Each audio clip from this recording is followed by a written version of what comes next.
Baik Bapak dan Ibu, di sini sudah ada beberapa pertanyaan yang masuk, nanti akan kita diskusikan. Bagi Bapak Ibu yang berkenan untuk bertanya dapat menyampaikan pertanyaan baik secara langsung, nanti kami buka sesi pertanyaan, ataupun melalui via kolom komentar. Dan tercatat pada pukul 11 hari ini di media YouTube sudah ada sekitar 190 orang ya. Baik, langsung saja ke pertanyaan ya Bu Rima ya. Baik. Yang pertama berkaitan dengan pertanyaan pertama dari Ibu Agustina Saransal, menanyakan terkait apakah regulasi tentang kebijakan insentif untuk tenaga medis ada hubungannya dengan regulasi hukum tersebut. Kami persilakan Bu Rima dulu untuk menjawab, silakan. Oke. Terima kasih Bu Agustina Saransal atas pertanyaannya. Jadi memang dari riset kami ini untuk rumusan masalah ketiga, kami juga akan melihat bagaimana dalam konteks di sini penanganan kasus COVID-19 ini terkait dengan pelaksanaan di lapangan terkait dengan pelayanan kesehatan. Nah, di pelayanan kesehatan di sini kami melihat juga tanggung jawab hukum terkait dengan sarana pelayanan kesehatannya, tenaga kesehatan, dokter, ataupun dokter spesialis ataupun di sini dokter siswa didik yang menangani pasien-pasien COVID di sini. Nah, di dalam konteks di sini kita akan melihat nanti di rumusan masalah ketiga nanti akan ada diseminasi hasil juga terkait dalam hal itu. Kami akan melihat dalam konteks payung hukumnya dulu, di mana di sini kita lihat ada dalam konteks dalam penyelenggaraan pelayanan kesehatan itu kita akan melihat di sini bagaimana tenaga-tenaga kesehatan, tenaga medis tersebut dalam memberikan pelayanan, jadi ada prestasi dan kontraprestasi yang diperoleh. Nah, dalam konteks kontraprestasi di sini kita lihat hubungan hukumnya memang di sini ada semacam hubungan hukum yang terikat dalam suatu perjanjian. Nah, dalam konteks hubungan hukum di sini kita harus mengidentifikasi dulu bagaimana keterikatan atau dalam konteks dampak relasi antara tenaga kesehatan yang memberikan layanan kepada pasien COVID di suatu sarana pelayanan kesehatan, apakah nanti di rumah sakit rujukan COVID-19 atau di rumah sakit lainnya yang memberikan pelayanan kesehatan, itu dasar hukum dia memberikan layanan itu kepada pasien, itu kita lihat dalam konteks hubungan dia melekat di sarana tersebut. Nah, di sini kita lihat dalam konteks tersebut perjanjian. Jadi kita harus melihat status dari tenaga medis yang memberikan layanan tersebut. Apakah nanti dia tenaga tetap di sana, apakah dia nanti tenaga kontrak atau yang diperbantukan untuk menangani lonjakan pasien dalam konteks penanganan COVID-19 tersebut. Nah, setelah itu kita akan melihat, mengidentifikasi. Memang kita kalau melihat, nanti kita akan mereverse-nya juga ke Undang-Undang Dikdok terkait dengan kalau dia tenaga residen yang memberikan layanan tersebut, status hukumnya di sini dia sebenarnya adalah dalam konteks kompetensi sendiri dia sudah menjadi memiliki SIP. Nah, di sini kita lihat identifikasi insentif tersebut mendefinisikan apakah dia berhak atau tidak. Kalau dia memberikan layanan berarti berhak. Siapa yang akan memberikan? Nanti kita akan melihat dalam konteks kerangka hukumnya seperti itu. Oke, itu yang bisa saya jawab. Baik, terima kasih Bu Rima. Bagaimana Bu Agustina? Sudah jelas ya Bu ya? Baik. Selanjutnya ini ada pertanyaan, kami sudah merangkum beberapa pertanyaan dari YouTube maupun dari email. Ini sepertinya pertanyaan untuk Mas Zainal banget ini. Yang pertama berkaitan dengan kewenangan konkuren dari pemerintah daerah nih, Mas Zainal. Disebutkan bahwa di Undang-Undang Pemda 2014 terdapat pembagian kewenangan tentunya yang mana urusan kesehatan merupakan urusan konkuren yang mana merupakan jadi kewenangan pemerintah pusat dan juga daerah. Nah, di Undang-Undang Pemda yang lama, ini pertanyaan dari Mas Fahmi dari IKM, di Undang-Undang Pemda yang lama itu mencantumkan kewenangan untuk pengendalian wabah dan penyakit menular diatur dalam PP 38 2007. PP 38 2007 ini merupakan peraturan pelaksanaan dari Undang-Undang Pemda 2004 terkait dengan pembagian urusan pemerintahan. Nah, pertanyaannya adalah kita kan sudah punya undang-undang yang baru, Undang-Undang Pemda 2014. Apakah kemudian dengan berlakunya Undang-Undang Pemda 2014 ini, PP 38 2007 ini otomatis tidak berlaku atau bagaimana? Karena di Undang-Undang Pemda yang baru justru malah pengurusan soal wabah dan penyakit menular ini tidak ada atau direduksi atau hilang sama sekali gitu istilahnya. Sedangkan di PP 38 2007 di situ jelas mengatur soal kewenangan pengendalian wabah dan penyakit menular. Silahkan Mas Zainal mungkin dapat menanggapi. Baik, yang pertama memang harus dicek apakah sudah ada PP penggantinya ya. Saya sendiri lupa-lupa ingat apakah sudah ada PP penggantinya. Tapi seingat saya memang belum ada PP yang langsung mengganti soal atau menjelaskan secara detail ya. Dan itulah praktik ketatanegaraan kita ya. Memang banyak sekali undang-undang. Jangankan Undang-Undang 2014, untuk Undang-Undang 2006 saja masih ada PP-nya yang ketunda sampai sekarang, kan belum selesai gitu.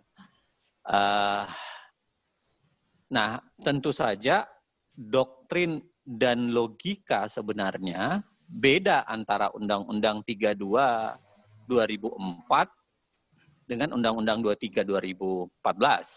Walaupun sama-sama undang-undang pemerintah daerah, walaupun jenis otonominya masih mirip, tapi konstruksinya kan berbeda. Karena kalau kita lihat nuansa Undang-Undang 32 2004 yang itu lebih sentralistik dibanding Undang-Undang 99, Undang-Undang pertama kali kita pasca jatuhnya Soeharto, itu kemudian lebih sentralistik lagi Undang-Undang 23 2014 dibanding Undang-Undang 32 2004. Karena itu harusnya konstruksi soal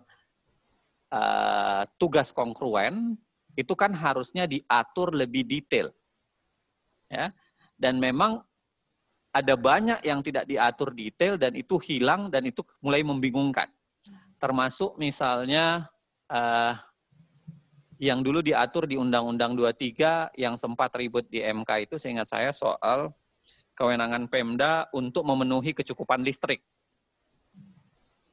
Apakah pemerintah daerah boleh membangun pembangkit listriknya sendiri? Dulu di Undang-Undang 32 itu diserahkan sampai pemerintah kabupaten kota. Tapi karena ada problem di situ, tiba-tiba ditarik ke provinsi. Sehingga ada daerah yang tidak mendukung provinsi ketika pemilu kada, itu kemudian mau membangun listrik tidak diberikan oleh gubernur yang naik karena persoalan pilkada dan lain-lain sebagainya. Jadi itu saya bilang tadi, kalau mau menganalisis kebijakan di Indonesia memang pendekatan normatif itu kadang-kadang agak rancu. Ya, karena tentu kita bisa bilang lah, itu memang kewenangan pemerintah provinsi, karena menurut Undang-Undang 23, di bagian lampirannya yang mengatur soal pengaturan-pengaturan pembagian itu sudah mengatakan bahwa itu kewenangan pemerintah provinsi. Tapi kalau kita analisis sampai analisis hukum politiknya, itu seringkali akan menarik sebenarnya gitu, karena ada persaingan pemilu kada dan sebagainya. Yang gitu-gitu itu akan menjadi faktor penentu, walaupun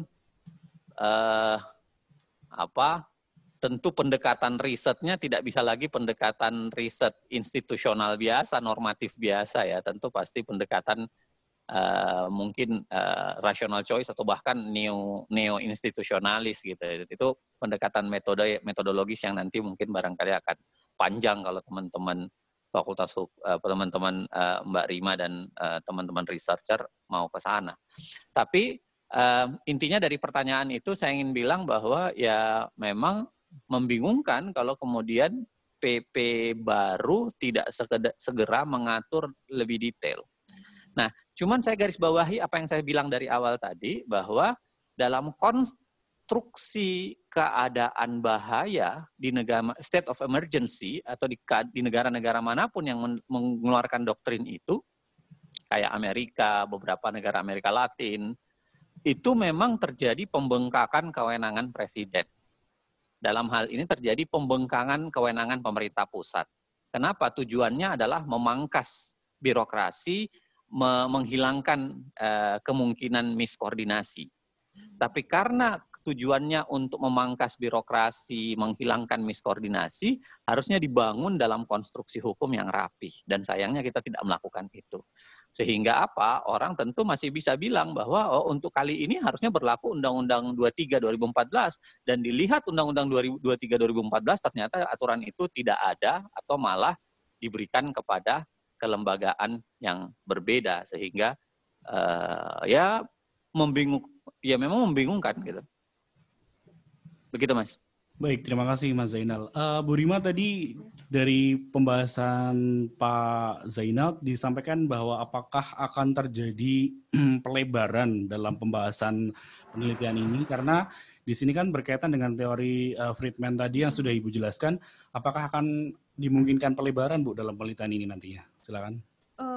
Nanti di sini memang kalau di dalam untuk konsep awalnya memang kita sudah merancang di sini untuk yang menggunakan Friedman di sini kita akan mengidentifikasi lebar dalam konteks di sini kita akan melihat di dalam masing-masing subsistem terkait tadi dengan struktur. Jadi struktur di sini, tapi konsep yang pelebaran dimaksud dengan Pak Uceng tadi memang dalam desain awal kita memang mau sampai ke sana.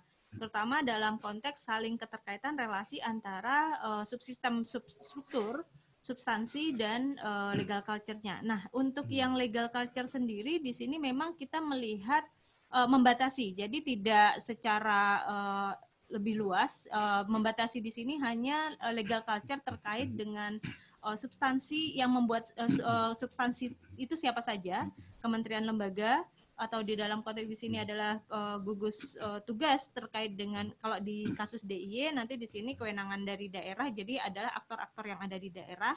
Lalu untuk yang legal culture di sini juga terkait dengan pelaksana dalam regulator dan operator pelaksana di sini terkait dengan pihak-pihak yang menyelenggarakan pelayanan kesehatan. Karena untuk memberikan benang merah untuk analisis di rumusan masalah kedua berikutnya terkait dengan tanggung jawab hukum tenaga kesehatan dalam memberikan pelayanan kesehatan. Karena nanti di sini karena ada isu sedikit yang akan kami bahas terkait dengan kerangka hukum terkait dengan insentif pemberian insentif untuk tenaga kesehatannya tersebut.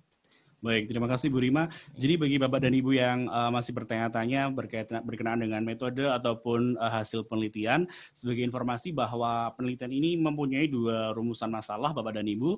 Yang pertama berkaitan dengan bagaimana tanggung jawab hukum pemerintah pusat dan pemerintah daerah dalam penanganan lonjakan pasien COVID-19.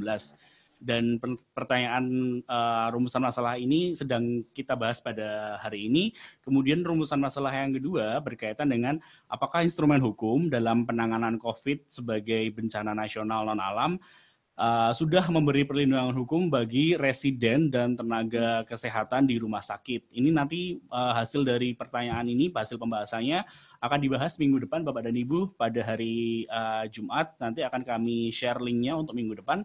Selanjutnya ada pertanyaan yang cukup menarik, ini dari Ibu Tri Aktariani dari IKM Fakultas Kedokteran untuk Bapak Zainal.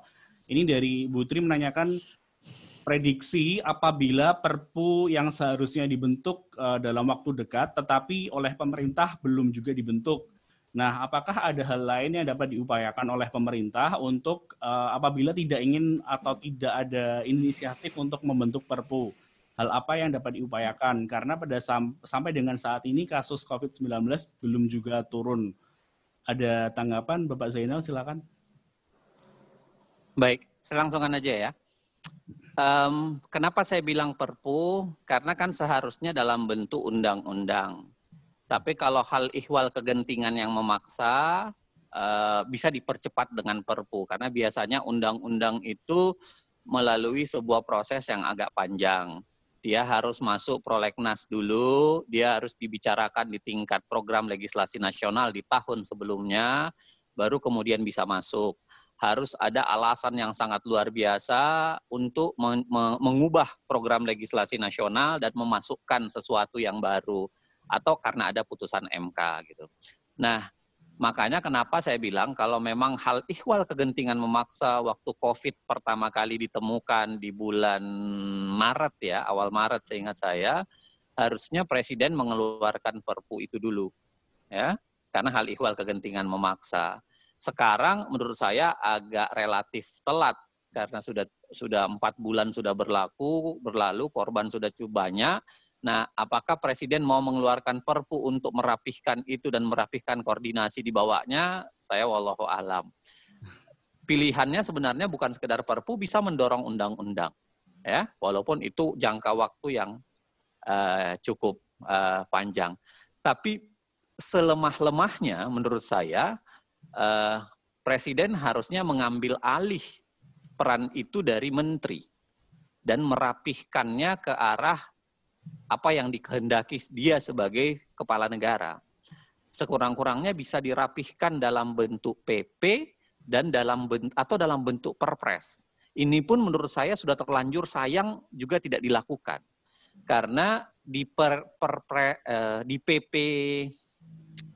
PP karantina kesehatan, ya, PP karantina wilayah, itu menurut saya sayang betul. Saya udah nulis waktu itu, saya mengatakan sayang betul karena tidak dipakai untuk merapihkan.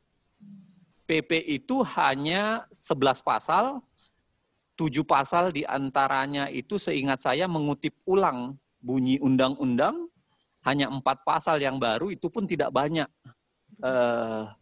aturan kuatnya untuk koordinasi. Bukan tidak banyak, bahkan tidak ada.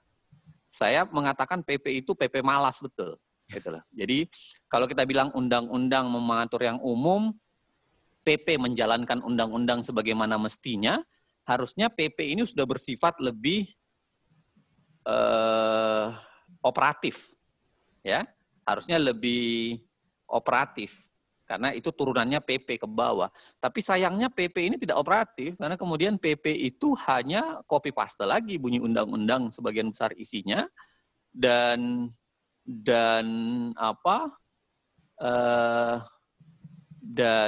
tidak ada operasionalisasinya.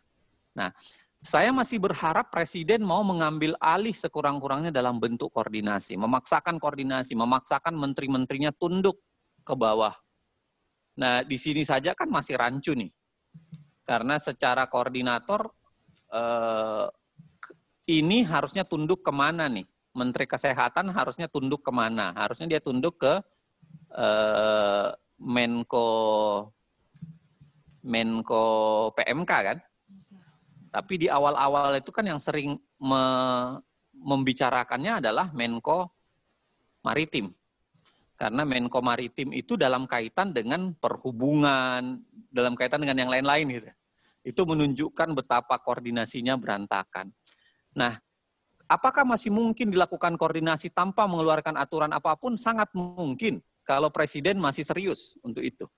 Ya, artinya perintah lisan Presiden itu sebenarnya bisa dilakukan, wajibkan, larang menterinya untuk melakukan apa. Nah, itu menurut saya secara hukum selemah-lemahnya iman. Wazali kalau adaful iman gitu. Kalau orang melihat kemungkaran itu, jangan-jangan Presiden, jangan-jangan di tingkat yang paling lemah ini pun Presiden tidak melakukannya. Ya, jadi terus dibiarkan, terus direproduksi yang namanya PIS koordinasi dan lain-lain sebagainya, dan menurut saya fungsi itu akan semakin berantakan. Saya membayangkan ada satu sosok, saya udah bilang ada satu sosok yang harusnya sangat penting mengunci koordinasi ini karena memang kewenangan besarnya berada di dia, yaitu Menteri Kesehatan. Sayangnya itu pun nyaris hilang fungsinya. Gitu. Saya termasuk yang mengatakan harusnya fungsi Menteri Kesehatan ini diambil, gitu. Karena di beberapa negara untuk menunjukkan keadaan bahaya itu bukan juru bicara COVID, gitu. Bukan juru bicara yang dulu awalnya kayak pembaca skor sepak bola gitu. Saya agak jengkel juga pertama, mohon maaf dengan Pak Ahmad Juniarto gitu. Kayak pembaca skor sepak bola aja, jumlah korban segini. Sekarang diganti itu malah pasang penyiar berita gitu, selebriti gitu. Mbak, siapa namanya ini? Dr. Reza. Siapa namanya? Dr. Reza. Kalau Ilham langsung ingat, kalau yang cakep-cakep ingat dia langsung. Tidak menyelesaikan. Padahal di beberapa negara itu yang ngomong langsung adalah Menteri Kesehatannya, paling kurang wakil menteri kesehatan atau perdana menteri atau bahkan presidennya, karena ini menunjukkan keadaan bahaya itu tadi. Di Selandia Baru yang langsung mengambil alih itu adalah perdana menteri yang langsung mengumumkan. Kenapa? Karena menurut saya masyarakat jangan dibuat bingung. Seorang juru bicara itu bukan pengambil kebijakan. Dia tidak bisa merespon apa arah kebijakan pemerintah. Dia nggak bisa merespon ke arah mana. Harusnya pengambil kebijakan yang langsung merespon, yang harus membicarakan. Saya membayangkan harusnya presiden. Tapi kalau presiden dalam sistem presidensil bisa mendelegasikan, silahkan. Sekurang-kurangnya menteri sebenarnya. Nah, fungsi-fungsi informasi terkoordinasi di tingkat menteri saja menurut saya tidak ada. Bahkan menterinya rajin membuat istilah yang tidak tepat kan. Dan jadi kalau mau leveling, menyambung pertanyaan Ibu tadi, mau leveling, saya bayangkan saya harusnya ada undang-undang dibuat atau perpu. Kalau tidak, maka sekurang-kurangnya dirapihkan di PP atau perpres. Bisakah mengeluarkan PP mandiri? Bisa. Secara konstruksi bisa. Gitu. Bisakah perpres untuk perapihan? Bisa. Gitu. Nah, kalaupun tidak mau mengeluarkan, ada bisa fungsi koordinasi diketatkan. Fungsi koordinasi itu bisa dilakukan di Menko. Kalau Menko-nya berantakan, bisa fungsi koordinasi langsung ke Presiden. Atau memfungsikan wakil presiden sebagai koordinasi. Kan banyak kemungkinan kan, daripada wakil presiden kita dianggap nganggur gitu, nggak ngapa-ngapain. Bahkan sempat hilang di awal-awal kan. Ada teman-teman berkelakar mau rapor kontras dan lain sebagainya gitu. Menurut saya sempat hilang, wallahualam, saya tidak tahu apakah beliau sakit atau saya nggak mau menduga-duga itu. Tapi maksud saya sempat hilang, lalu kemudian belakangan sering beberapa kali muncul lagi. Tapi itu pun tidak menjawab fungsi wakil presiden sebenarnya apa di samping presiden. Padahal fungsi-fungsi koordinasi itu masih bisa dilakukan sebenarnya kalau tingkat Menko ini berbeda-beda gitu. Dan presiden tidak bisa mengkoordinasi semua karena kesibukan, harus mengontrol semua hal, maka memfungsikan yang lain-lain gitu. Nah, kalaupun itu tidak bisa, koordinasi di tingkat menteri. Dan kalau itu pun sudah tidak bisa, selemah-lemahnya iman itu sudah tidak bisa, ya berarti silahkan aja, biarkan terus fungsi tidak terkoordinasi itu berjalan. Begitu. Baik, terima kasih Pak Zainal. Ada satu pertanyaan lagi berkaitan dengan aspek regulasi yang sepertinya cocok buat Pak Zainal. Ini berkenaan dengan pertanyaan dari Ibu Rahmawati dari Magister Hukum Kesehatan. Ini kan banyak pada penanganan COVID ini banyak sekali surat edaran yang diterbitkan oleh menteri maupun lembaga-lembaga soal petunjuk teknis dan lain sebagainya berkenaan dengan COVID ini.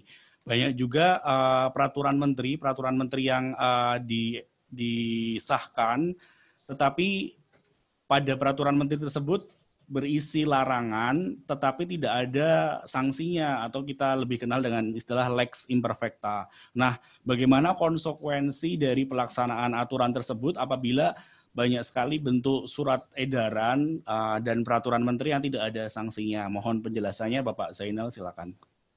Baik, makasih. Surat edaran itu memang masih diperbincangkan secara hukum. Ya. Karena apakah dia masuk ke arah, kan ada dua rejim ya, orang hukum pasti paham betul nih. Cuman karena ada orang hukum, jadi orang non-hukum barangkali saya tidak akan menjelaskan saya akan menjelaskan secara lebih sederhana. Produk hukum itu kan pada dasarnya ada 3. Ada yang namanya regeling dalam bentuk peraturan, dia bersifat mengatur, abstrak dan umum. Lalu kemudian ada namanya basicing, bersifat individual konkret, ya, hanya memutuskan sesuatu secara konkret. Lalu ada namanya vonis yang itu bersifat kasuistik. Nah,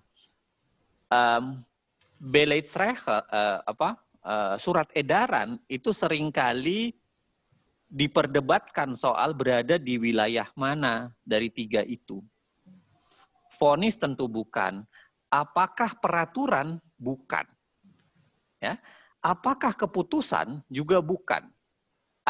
Ada perbedaan yang nyata antara peraturan dengan keputusan, karena itu berbeda cara untuk membawa judicial review-nya. Kalau peraturan di bawahnya ke Mahkamah Agung atau Mahkamah Konstitusi, sedangkan kalau dia bersifat basicing itu dibawanya ke PT UN, di bawah Mahkamah Agung. Nah, biasanya orang mengatakan surat edaran itu adalah Beleitsrecht. Dia berdiri di dua kaki. Nah, itu yang membuat tidak jelas juga sifat Beleitsrecht itu. Di tulisan saya soal perihal perapihan peraturan perundang-undangan itu, saya sudah bilang ke depan nggak boleh sebenarnya ada produk-produk Beleitsrecht ini. Beleitsrecht itu harusnya sifat pengaturan ke dalam, tidak boleh bersifat keluar. Artinya begini, misalnya kementerian mau mengatur di tingkat Kementerian Kesehatan misalnya, mau mengatur soal tata cara berpakaian. Di internal Kementerian Kesehatan, ukuran, bla bla dan sebagainya, itu bisa diatur pakai model Beleitsrecht itu. Tapi tidak boleh Beleitsrecht itu sebenarnya mengatur bersifat keluar, bahkan menjatuhkan sanksi. Nah, sayangnya di Indonesia model begini masih banyak. Dan Indonesia memang negara yang belum rapih ya. Kita baru bercita-cita merapihkan dengan baik. Basicing, regeling, vonis itu kan baru tahun 2004 melalui Undang-Undang 10 2004. Itu pun belum rapi. Baru mulai makin dirapihkan di Undang-Undang 12 2011. Pembentukan peraturan perundang-undangan itu pun masih jauh dari kesan rapih gitu. Nah, dan menurut saya ketidakrapihan itu masih berimplikasi ke sekarang. Nah, dan jangan lupa itu tadi yang saya bilang, kenapa menteri kemudian mengeluarkan Beleitsrecht, mengeluarkan surat edaran, karena dia menganggap itu kewenangan dia. Padahal menurut saya harusnya itu bukan ranah kewenangan menteri, tapi itu harusnya dikoordinasikan di presiden. Ya, maka harusnya dikeluarkan paling tidak dalam bentuk PP atau Perpres. Lebih baik kalau dalam bentuk undang-undang, apalagi kalau itu mengatur soal sanksi dan lain-lain sebagainya. Nah, saya menduga itu tadi ada perdebatan antara konstruksi formal surat edaran itu bisa mengatur sanksi atau tidak.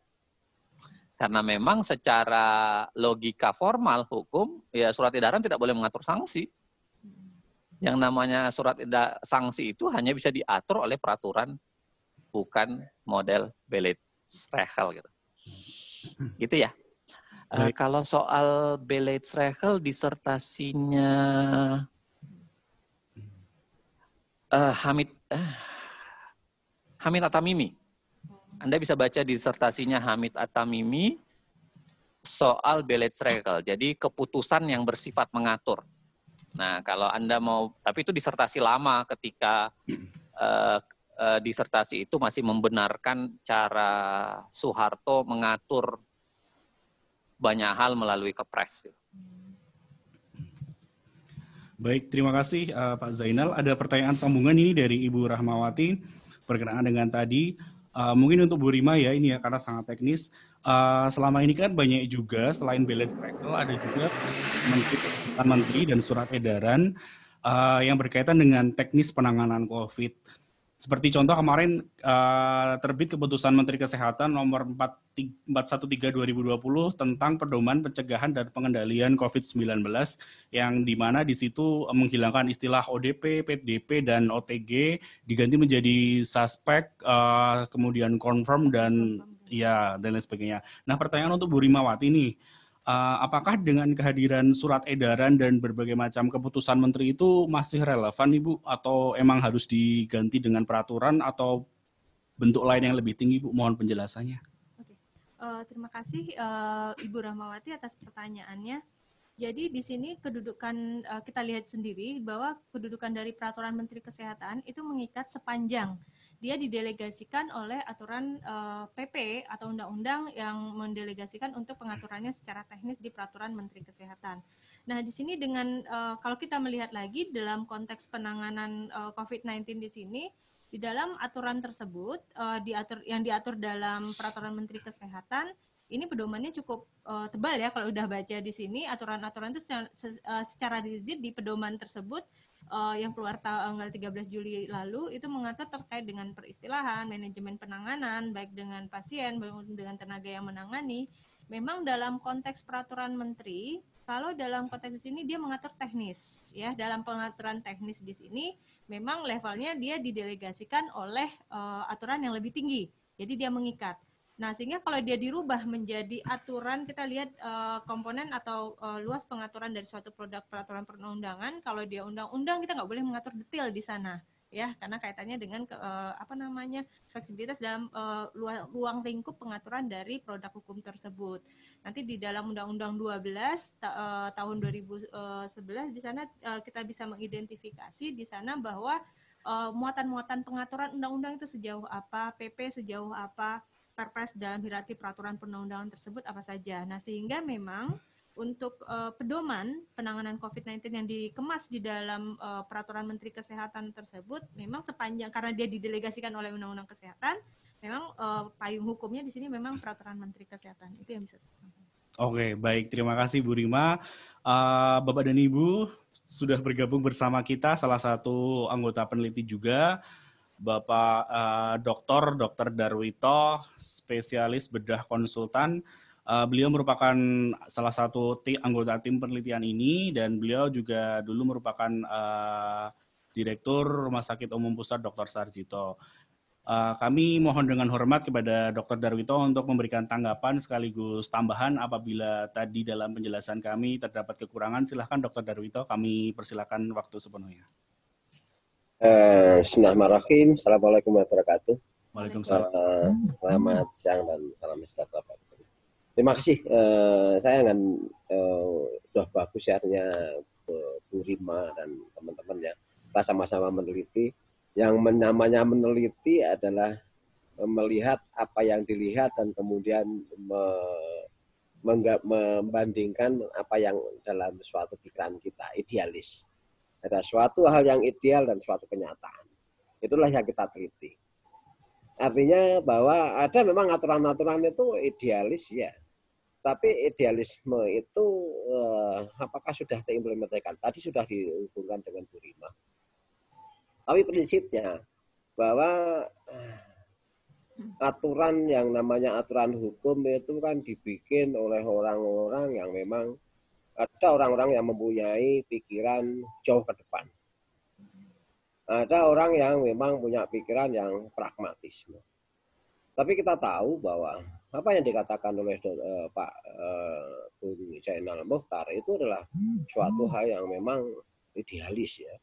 Tapi kenyataannya apakah negara kita itu idealis? Dari 45 sampai sekarang, untuk mencapai suatu negara idealis itu mungkin kita ya hanya berpedoman pada ya republikanya Plato ya.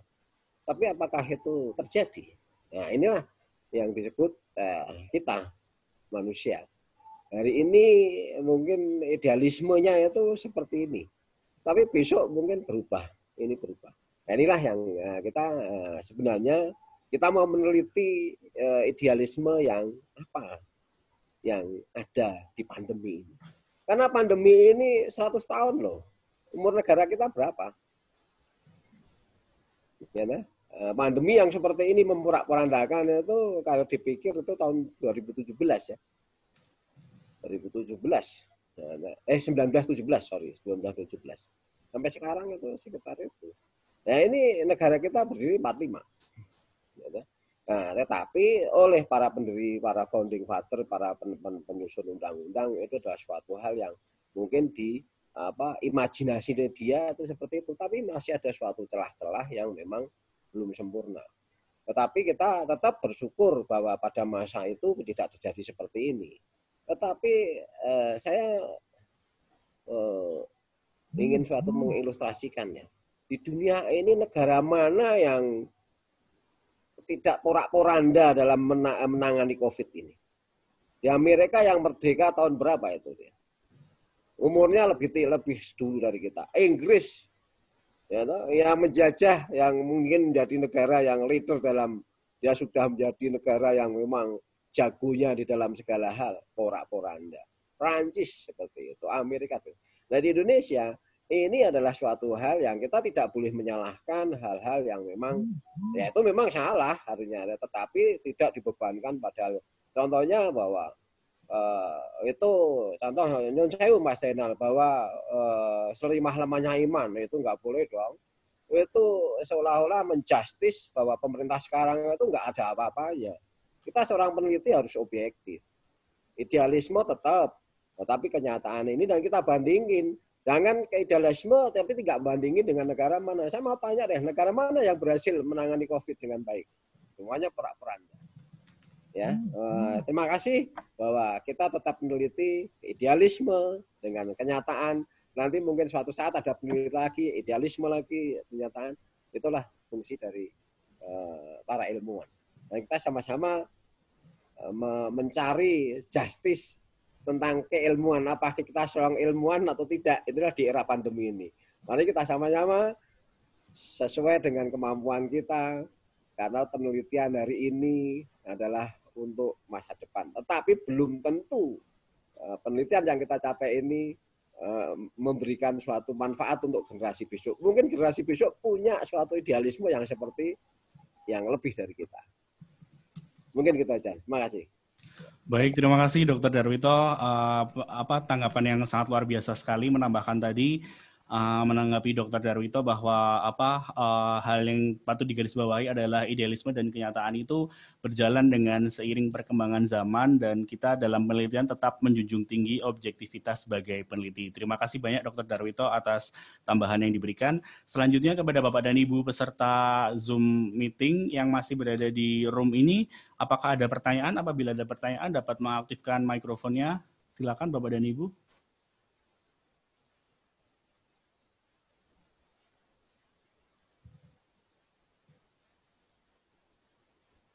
Tidak ada ya, baik. Kalau tidak ada bagi saya komen dikit. Oh iya, silakan. Terima kasih. Saya ucapkan terima kasih Pak Dr. Darwito. Catatannya agak panjang nih kalau saya mau jelaskan soal idealisme dan lain-lain sebagainya, tapi saya memilih tidak menjelaskan itu secara panjang lebar. Saya cuma mau bilang bahwa riset itu berdiri dari konsep lama yang dibuat oleh Francis Bacon. Ya. Logiko, hipotetiko, verifikatif. Riset itu harus logis. Yang pertama. Yang kedua, dia melahirkan hipotetik.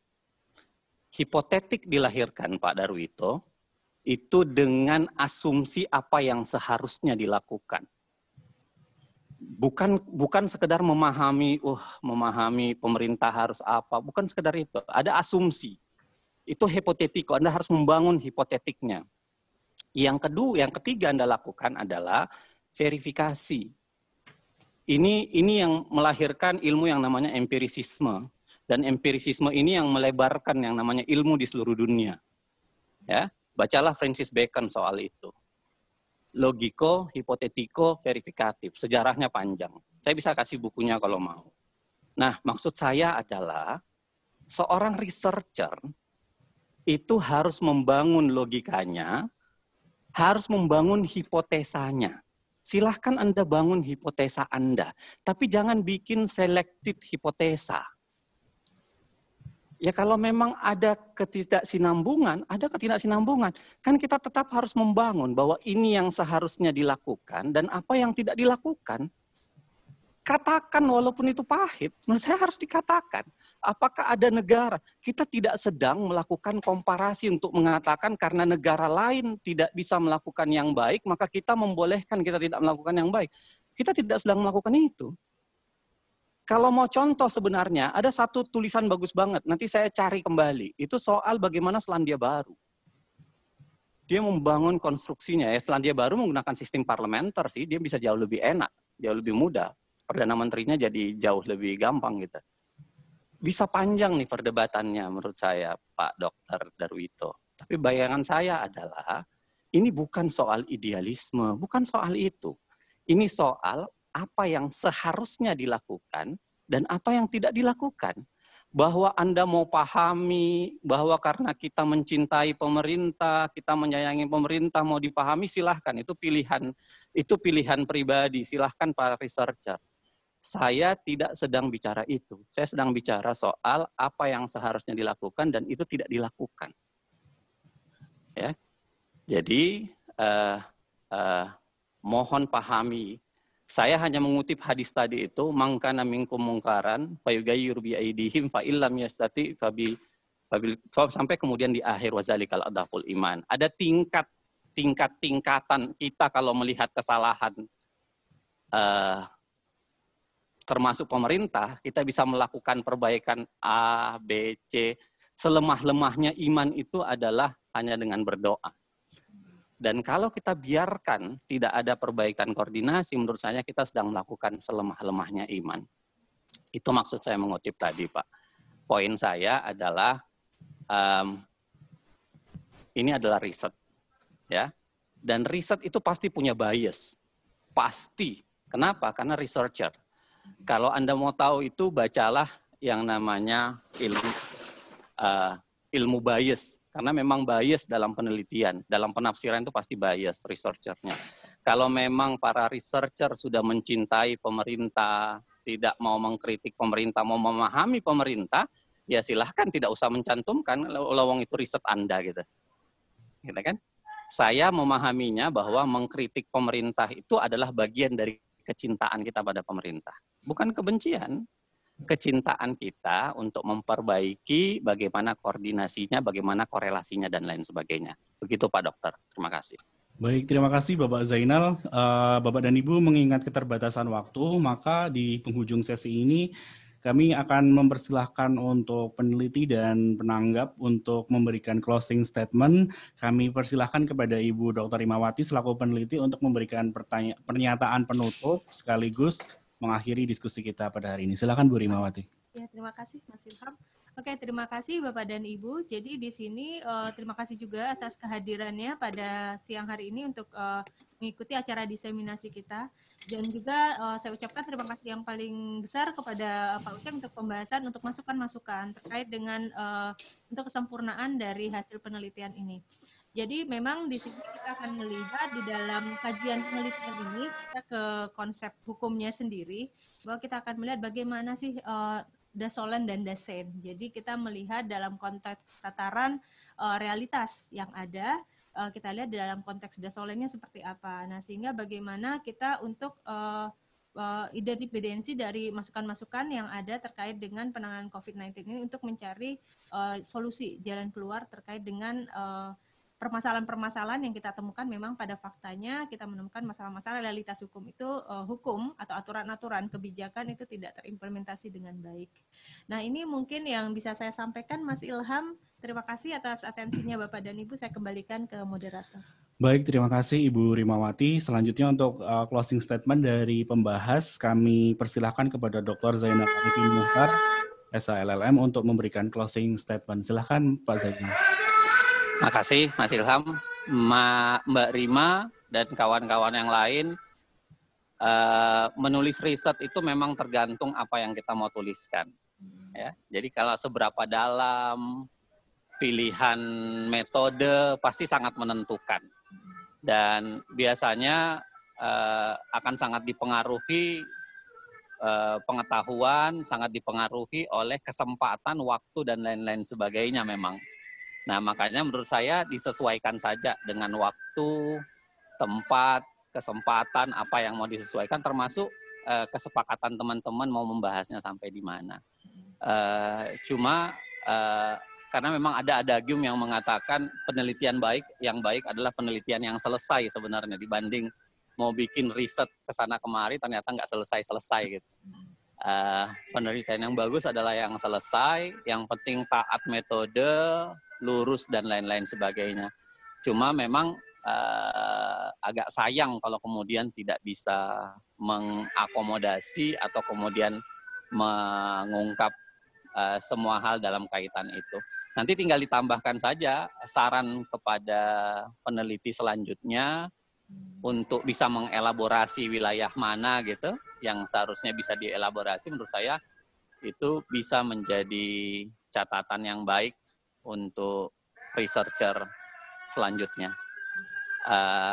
Tapi secara garis besar saya baca riset yang Anda dan teman-teman lakukan menurut saya sudah cukup baik, sudah sangat baik. Bacanya juga enak, bahasanya enak. Terima kasih. Baik, terima kasih Dr. Zainal atas closing statement yang diberikan.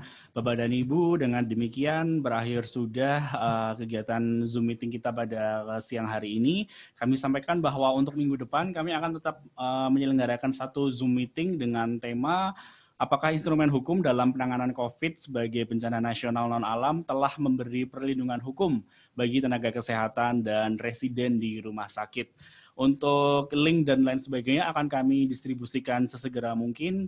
Kami mengucapkan terima kasih kepada yang pertama Ibu Dr. Imawati selaku peneliti yang telah berkenan hadir, kemudian kepada Dr. Zainal Arifin yang telah berkenan menjadi penanggap, serta Bapak Dr. Darwito yang juga tadi telah memberikan tanggapan tambahan, juga bagi Bapak dan Ibu rekan-rekan peserta seminar Zoom meeting pada siang hari ini. Sekian kesempatan kita pada hari ini. Terima kasih. Selamat siang. Sampai jumpa kembali. Wassalamualaikum warahmatullahi wabarakatuh.